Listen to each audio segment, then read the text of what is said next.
What does U.S. politics look like in 2019? Female Democratic lawmakers wearing white for the first State of the Union address since the opposition took the House of Representatives in last fall's midterm elections. Officially, the garb was in tribute to the 100th anniversary of women earning the right to vote in the United States. Suffragettes at the time protested in white. But there's no doubt that it was also a social media-friendly answer to a Twitter president. How do public displays of the sort shape policy and sway public opinion in the digital age? The U.S. president, in his speech, once again redrawing the political map, pitting the political class against the working class, as he put it, when it came most notably to immigration. And while he made no direct reference to the recent government shutdown over his border wall plan, or to the progressive wave during the midterms, Donald Trump did express alarm at what he calls new calls to adopt socialism in our country. How is the United States really changing, and what lessons can the rest of the world draw? Today in the France 24 debate, Trump's State of the Union, and joining us, Ellen Kuntz, Dean of Finance at Paris's INSEC Business School. Hello. How are you? I'm well, thanks. Happy to see you. Well, happy to see you. Patrick Brady, former chair of the Illinois Republican Party, founder of Next Generation Strategies. Many thanks for joining us from Chicago. Glad to be here. Good evening. Gérald Olivier, editor of the France Amérique blog, columnist for Atlantico.fr. Your upcoming book, On the Road to the White House. Yeah, good evening. Published in French. Published in French by Jean Picolec. Okay. Ra Farfouche, founder of the Red Thread Institute for Digital Culture. Your book is almost off the presses. February 19th. February 19th is called Hustle and Float. Reclaim your creativity and thrived in a world obsessed with work. The France 24 debate on Facebook and Twitter. Hashtag F24debate. During a 90-minute speech punctuated by the traditional applause from his own side of the aisle, Donald Trump did, at one noticeable moment, also manage to get the Democrats out of their seats. All Americans can be proud that we have more women in the workforce than ever before.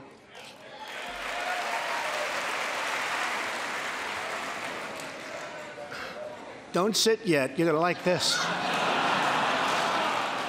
And exactly 1 century after Congress passed the constitutional amendment giving women the right to vote, we also have more women serving in Congress than at any time before.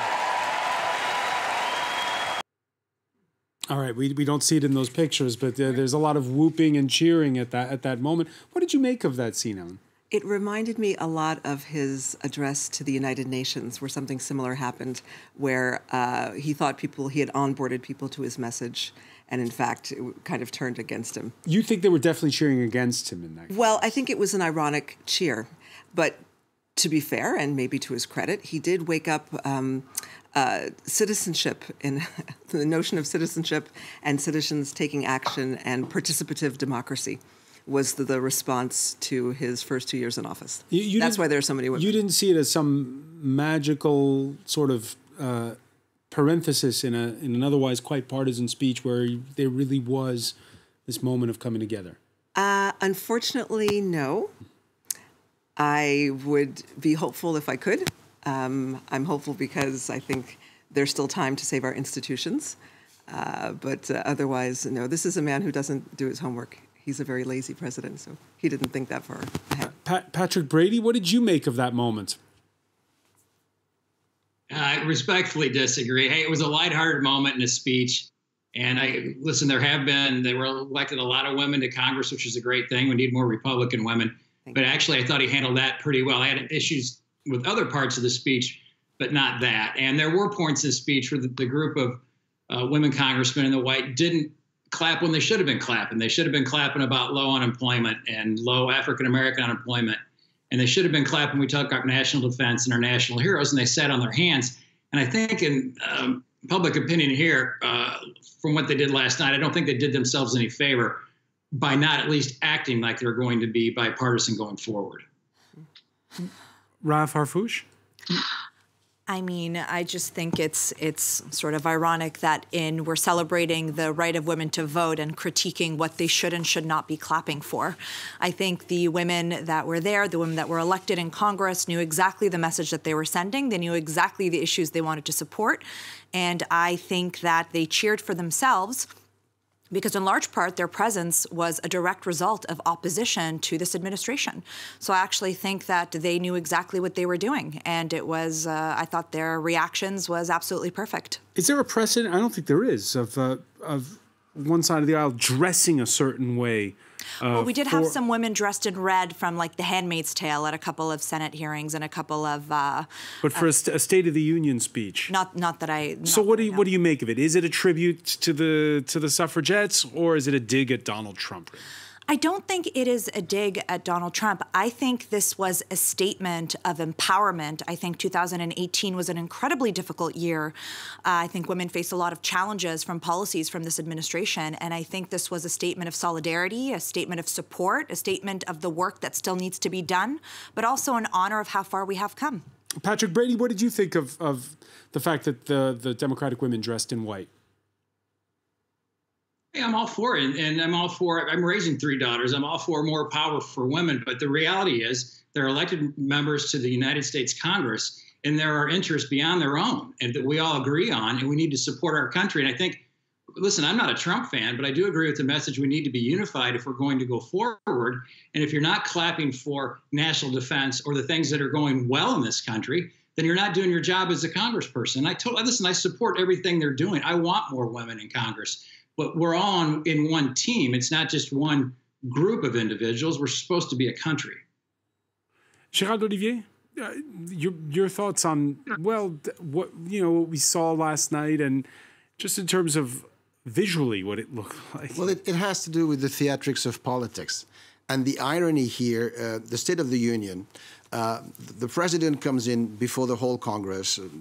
The Supreme Court is there too, and all kinds of guests, and then millions of people are watching. And he's going to give a speech for his agenda, and so he's going to call for bipartisanship, especially if he doesn't have a majority in the House. So he's going to call people to get together. But then the opposition, and there is one, they don't want to look like they're behind Donald Trump. So when he puts forward propositions like celebrating the success of women in the workforce or in politics, it's hard for women not to cheer. But they're trying not to cheer the president, but cheer the fact that they are successful. It all has to do with the irony, and I thought that yesterday Donald Trump played consistently with this irony.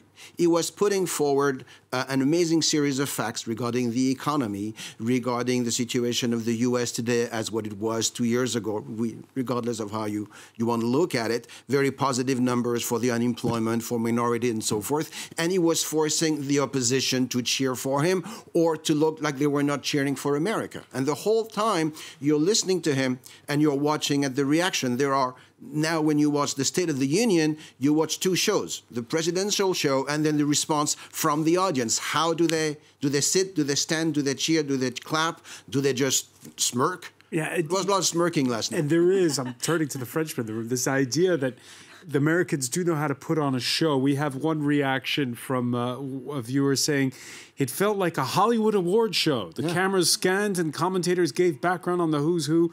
This morning, the focus on the women Democratic representative dressed in white seemed in the same vein, a focus on style over substance, shallow, myopic, almost presidential. All right, a bit of a dig there at Donald Trump. Is this really, though, anything new? I mean, there's always theatrics. There's always people, even in the days before there were television cameras, people dressed up for a State of the Union address. Is it more? Has the show changed? Is the question in this era?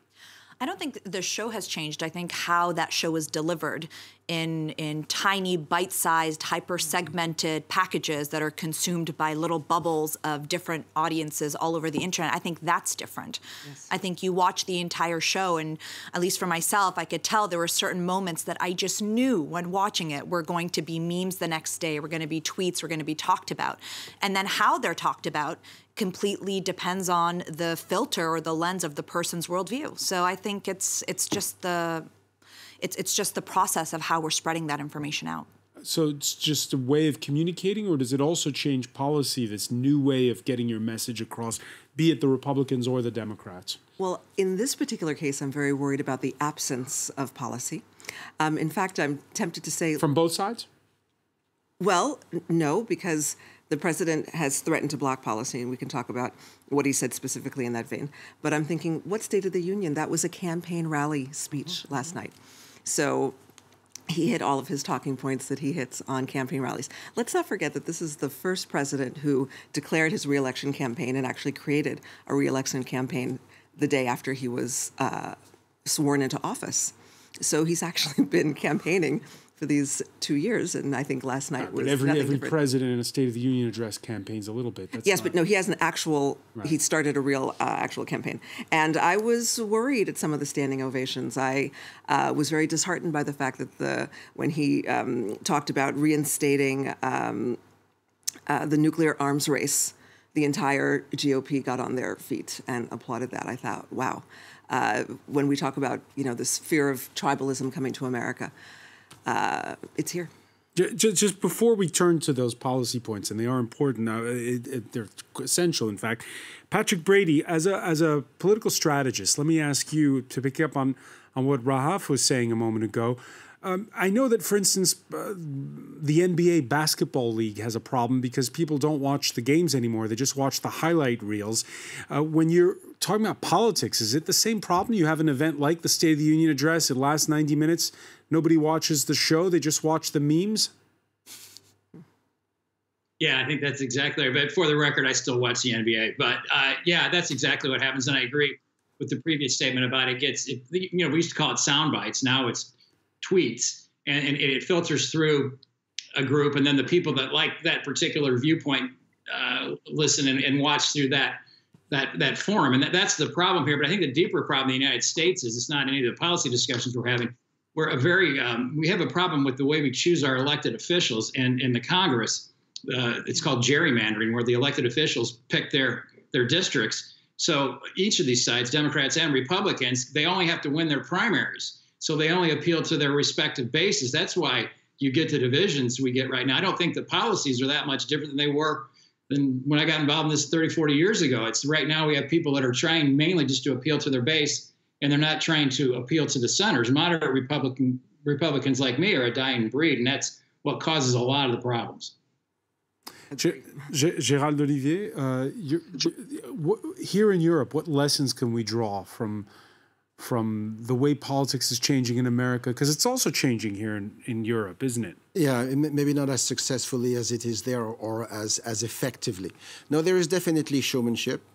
Trump is a great showman, whether you like him or not, and his style can be quite... But here, too, we see in France, we see in Italy, political parties that no longer use traditional media, that get their messages across through other means, that and that play a lot on Twitter and the such. And traditional parties that disappear, such as Les Républicains in France or the Socialist Party in the last election. Mm-hmm. And since we talked a little earlier about this being the first President Trump rally of the 2020 campaign, we will see how the dividing lines actually set up, because Patrick was mentioning being one of the last breed of classic Republicans. Donald Trump is changing the Republican Party. The new elected representatives in Congress, especially some young women and others, are changing the face and the content and the politics of the Democratic Party.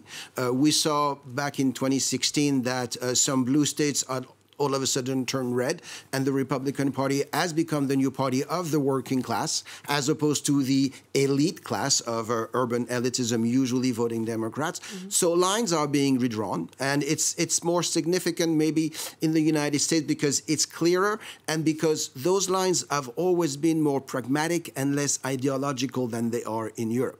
In Europe, once you get rid of ideology, you don't really know where you're going.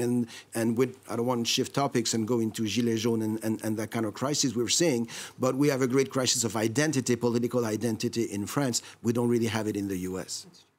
It's interesting. So you're suggesting then that we're less ideological in Europe. In the U.S. than in France. And when ideologies fail, you don't have anything to fall back on. The Americans are pragmatic. Donald Trump is a pragmatist. He belongs to the Republican Party. Not all of his policies are Republican. If you look at today, very few Republicans are as non-interventionist as he is. When he says he wants to bring troops home from Syria, when he says he wants to bring troops home from Afghanistan, there's the conservative wing of the Republican Party that says, no, we can't do that. He even lost his Secretary of Defense trying to get that. So he's not being a classic Republican in that line. On some other lines, he's very close to the Democrats. On some others, he is very close to a very conservative wing of the Democratic Party, the way he has been moving on immigration, for example. So we have lines being redrawn, but the guiding measure is always, is it pragmatic? Can it work? And can it give good results? Ralph Harfouche, is it just globalization and the changing economy that's redrawing the lines? Or is it because the tools at the disposals of politicians have changed? I think it's a little bit of both. I think there is obviously economic transformations happening on a global level. However, I don't know if I would agree in saying that he's a pragmatist. I think this is a president that reshapes his policies on the go depending on the emotional reaction that they get from rallies and from supporters. And I don't think there's really I think there's no strategy beyond that. This is why we're seeing these policies that are based on fear, on the other, that is based on terrifying, vilifying people. So we'll pick up on that when we come back. We'll take a very quick break. Stay with us. You're watching the France 24 debate.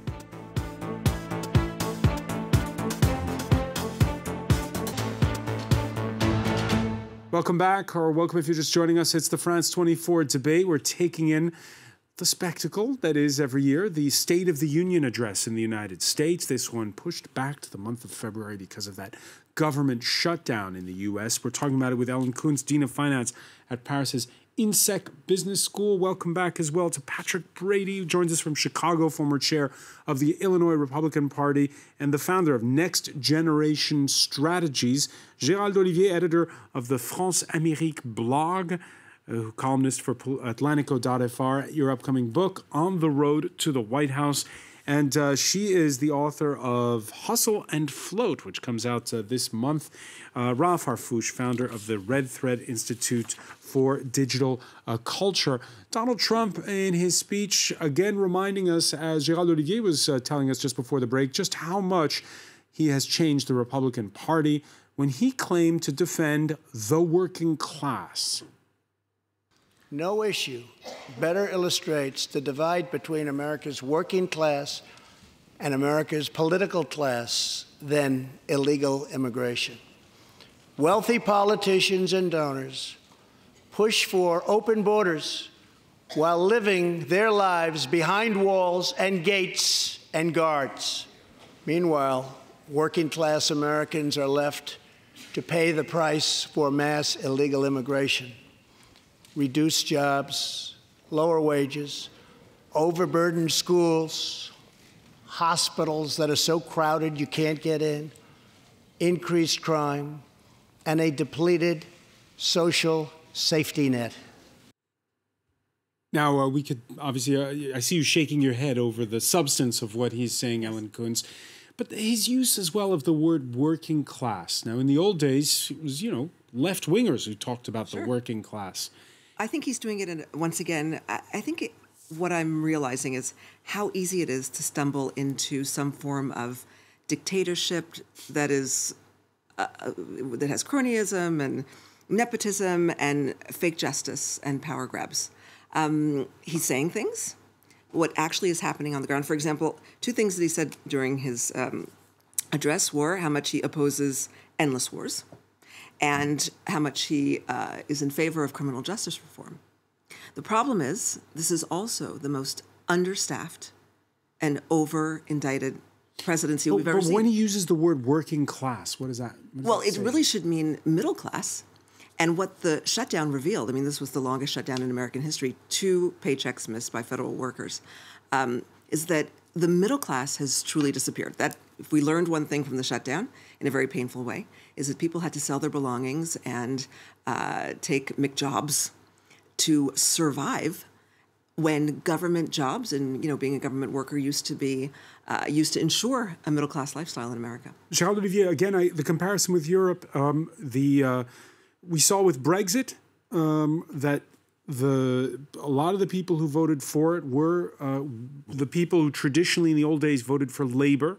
Mm-hmm. We've seen here in France the far right pick up the talking points that used to belong to the French Communist Party. In a way. Mm-hmm.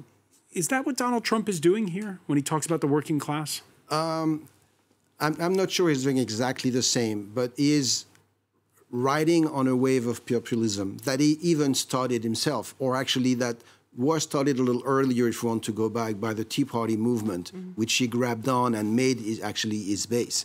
What we're seeing in France is a segment of society which is also being disenfranchised, that feels lost, that feels overwhelmed by globalization, taking to the streets without any real program, without any real organization, just a sense of loss. A sense of loss, a sense of a disempowerment, a sense of being the ones who always pay and never get anything. And there was a feeling of certain resentment behind Donald Trump's election when he started his campaign. What I would like to say, however, and I strongly disagree with what you said, is that I think in 2 years, we've seen a radical change. And I would like to oppose the speech we heard last night to the inaugural speech, the American carnage mm-hmm. to the hope for greatness, and choose greatness, which is what the theme of last night's expose, and how the tone has changed and how much more positive. But that's just normal for an incumbent, right? To say, I'm doing a great job. It's normal, but you don't always have the numbers to back it up. And what's strong here are the numbers. Patrick Brady, where do you situate Donald Trump on an old school political scale? Is he conservative? Is he far right? Yeah, well, you touched on he's not a conservative, and he doesn't fall into the typical Republican platform either. You pointed out the areas where he doesn't on trade and on other issues, but what he did do, and I'll give him credit for it. Again, I'm not a big fan, but I'll give him credit for it. He did tap into that. There is income inequality in this country, and there are a lot of people that feel they've been left out, and he tapped into that in the Midwestern states, and that's why he's president of the United States right now, because he was able to articulate, or at least reach out to those people and say, I've got a plan for you. And he was able to last night, whether you like it or not. There are some really good economic numbers in this country on unemployment, including wage growth. So I think he can rightfully say, I'm standing up for the working class. We've got a long, long way to go, but we have a lot of good things to talk about, and he did that last night. I have terrible problems with the way he addresses the immigration issue, the way he talks about the immigrants that come in and commit the crimes, where we do have a border security issue here. There's no problem, but we don't issues and the threats that he talks about and he emphasized for 20 minutes in his speech. And that's where he loses a lot of Republicans, because we are a country, and Ronald Reagan on his birthday today, would have been his 108th birthday, was welcoming of immigrants. It's the strength of our country, and you can't demonize them. And I think that's what he did last night. When he pits the working class against the political class, does that undermine democracy? No, no, it doesn't at all. It doesn't at all. In fact, both parties do that. The political class is always the class you go after, and you represent the working class, because that's where the votes are. So I don't think that undermines him. Now, when he goes after the free press and some of the things, when he goes after judiciary, when he goes after the Justice Department, when he 10 minutes into the speech goes after and talks about the investigations, there's nothing going to get done unless these investigations stops. That's where he undermines democracy. But pitting the working class against the political class doesn't undermine democracy, in my opinion. All right, Donald Trump never directly addressed his electoral defeat of last November in that State of the Union address. But after stating his backing for change in Venezuela, he did warn against the progressive wave inside the United States' Democratic Party. Here in the United States, we are alarmed by the new calls to adopt socialism in our country.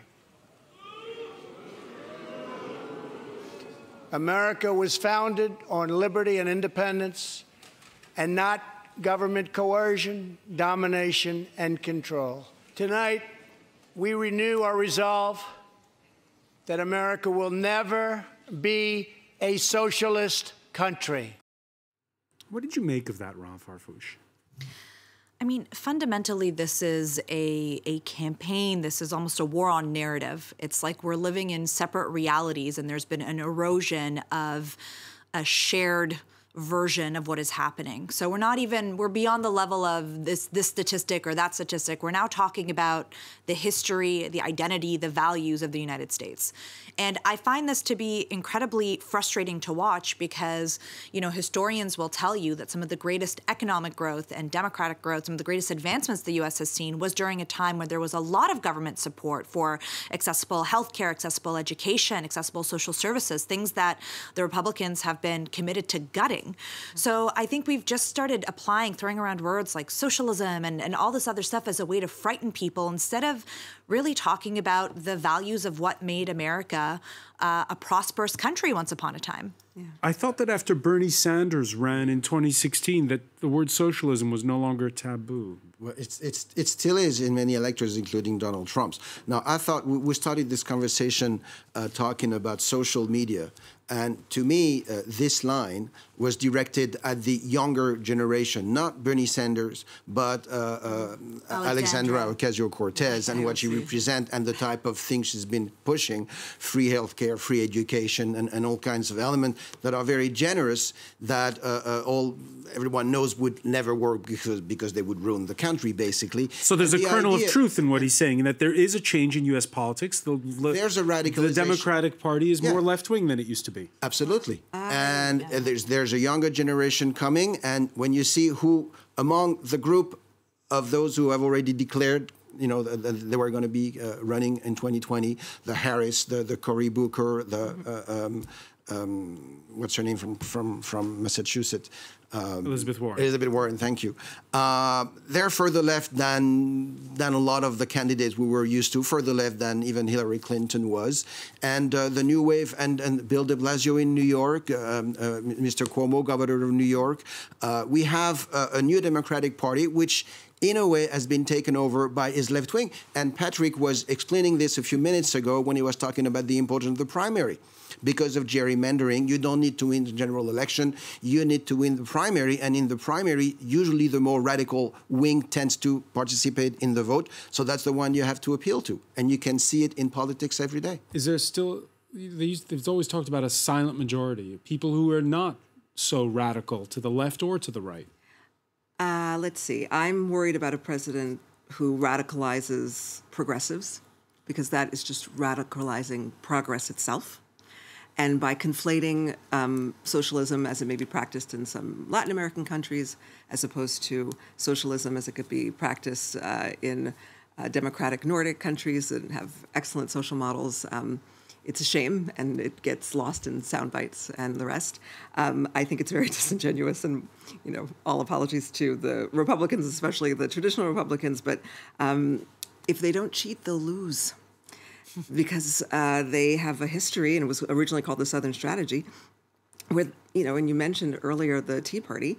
They got into bed with the racists, and the racists took over the entire House, and now they live with them. And they have a really hard time separating themselves from racialized policies. This instauration of fear of Black and brown people coming over the border is, for me, an extension of when he made a very lame apology about, Barack Obama's birth certificate.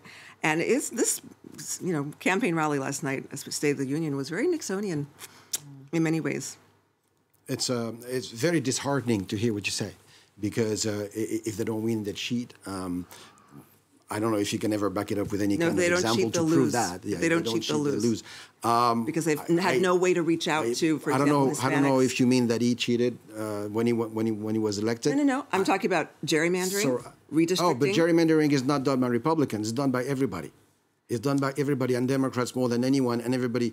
I mean, every time there's a census, whoever is in charge knows that they'll be in charge for the next 10 years because of gerrymandering. So you can't blame one party when everybody does. In this case, I think that this is a case of false equivalency, if I may.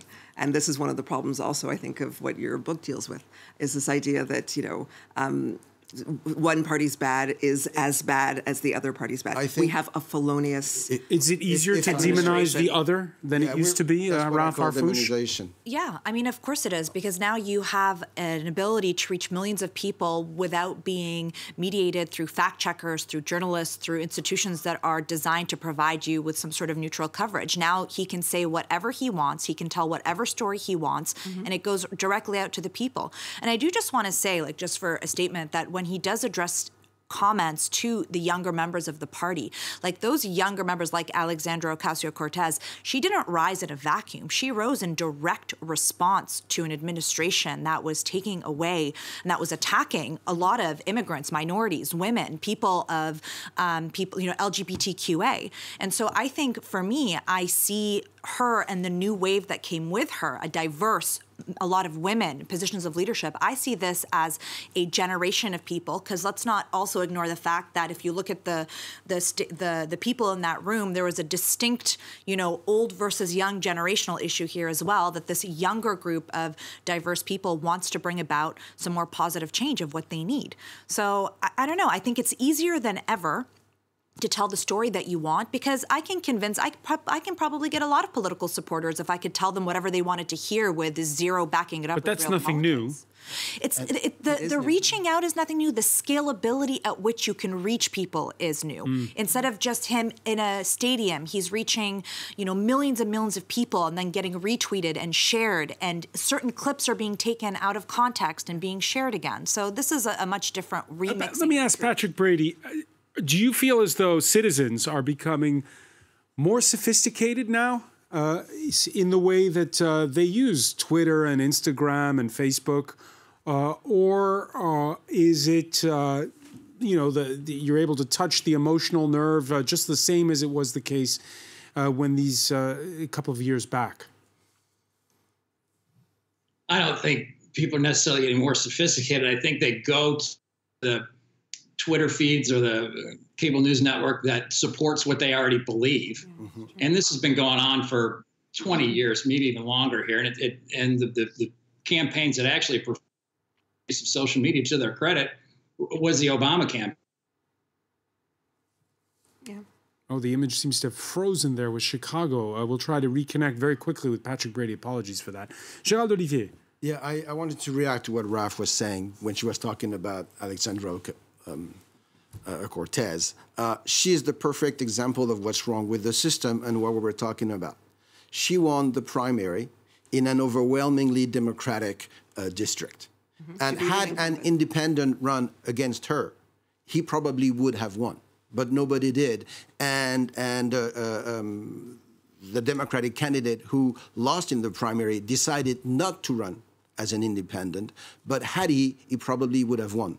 Lieberman did that a few years back when the same thing happened to him. So we see a case where an extreme candidate gets to Congress, even though probably a silent majority of people are there and just will not bother to vote or won't have access to the vote. And in that sense, the system is very much locked, and the system is geared toward the extremes. Less so, perhaps, than in the past. Yes, there is voter suppression that we talked about and gerrymandering.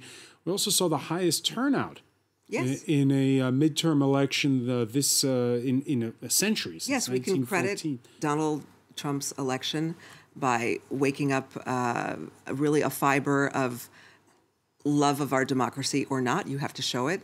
There were huge movements that continue, Run for Something. A lot of these women came out of a movement called Run for Something, Run for Office, people who would never have seen themselves in office otherwise.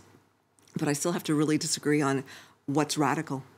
The tax plan, which was not a tax reform, it was just a tax cut, exacerbated income inequality in ways that we're just now starting to feel, and that'll come for years to come. More billions to the billionaires. And It's very hard to understand why the base is with him on that, because they seem to be the first group of people who suffer from it.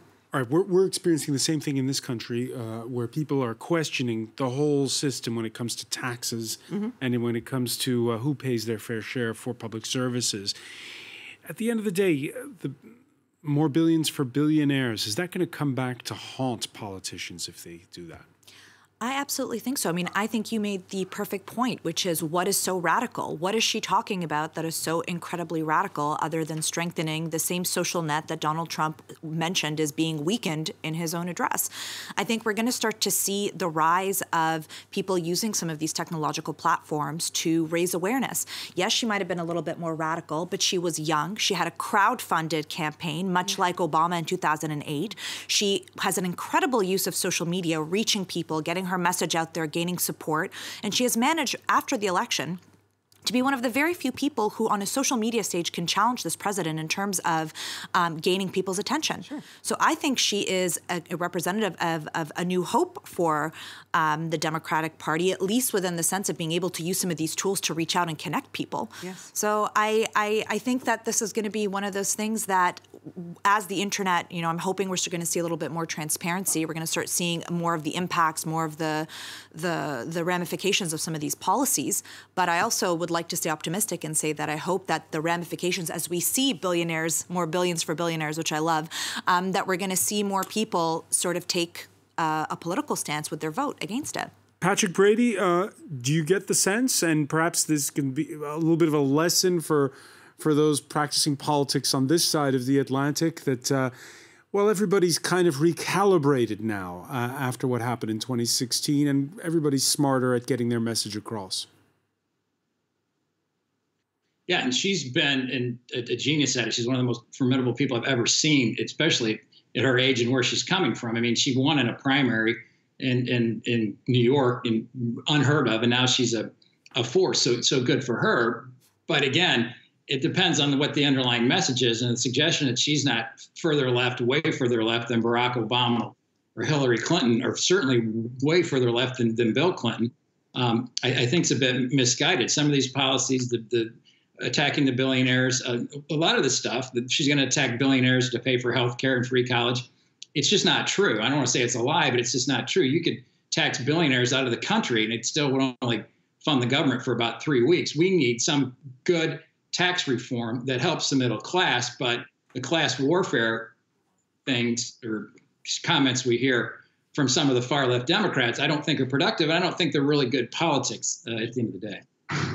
All right, so the idea of class warfare in the United States is where we'll leave it for now. I want to thank so much Patrick Brady for joining us from Chicago.